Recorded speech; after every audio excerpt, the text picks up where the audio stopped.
భారతదేశంలో ఇంచుమించు అన్ని కాలాల్లోనూ అత్యున్నత స్థాయికి చెందిన మహర్షులు ఉండేవారు. వారు తమ బోధనలు, ప్రచారాల ద్వారా ప్రజలు ఉన్నతతర స్థితులను పొందటానికి తగిన మార్గదర్శకత్వాన్ని అందించారు. తన అంతర్గత శక్తులతో సామాన్య మానవులను ప్రేరేపించగల మహాత్ములు మాత్రమే మన ఆధ్యాత్మిక సాధనలో సరియైన మార్గదర్శి కాగలరు. ఆయన మాత్రమే మనలోని సంక్లిష్టతలను గమనించి మన నిజమైన అవసరాలను అవగాహన చేసుకుని ఆ మార్గంలో మనలను ముందుకు నడిపించి చివరకు ఆ అత్యున్నత చిట్టచివరి స్థితికి చేర్చగల మార్గదర్శి. ఆయన ఉపయోగించే ప్రధాన సాధనం ప్రాణాహుతి లేదా యోగశక్తి ప్రసార ప్రక్రియ అని చెప్పవచ్చు.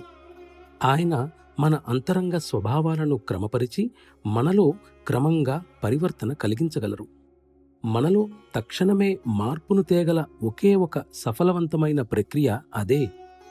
ఇప్పటి పరిస్థితులలో విషపూరితమైన వాతావరణ ప్రభావం సమస్త విశ్వాన్ని ఆవరించి ప్రతి మనస్సుపై దాడి చేసి దానిని నిరంతరం అల్లకల్లోలమైన క్రమరాహిత్య స్థితికి గురిచేసినప్పుడు అన్ని ఇంద్రియాలు అదుపుతప్పి వ్యక్తి మనస్సులో నిలకడ లోపించి అనుక్షణం ఎగిరిపోదామనే స్థితిలో ఉంటున్న తరుణంలో తన అమోఘ దివ్య శక్తులతో మనను ఆదుకొని ముందుకు నడిపించగల ఒక మహాపురుషుని అవసరం ఎంతో ఉంది.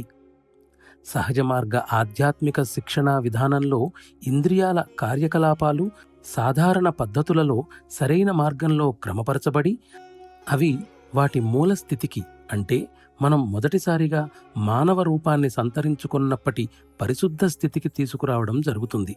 అంతేకాక స్వతంత్రంగా వ్యవహరించే క్రింది స్థాయి వృత్తులు ఉన్నత స్థాయి చేతనా కేంద్రాల అదుపులోకి తీసుకురాబడి తద్వారా వాటి కుటిల చర్యలు నిలిపివేయబడతాయి.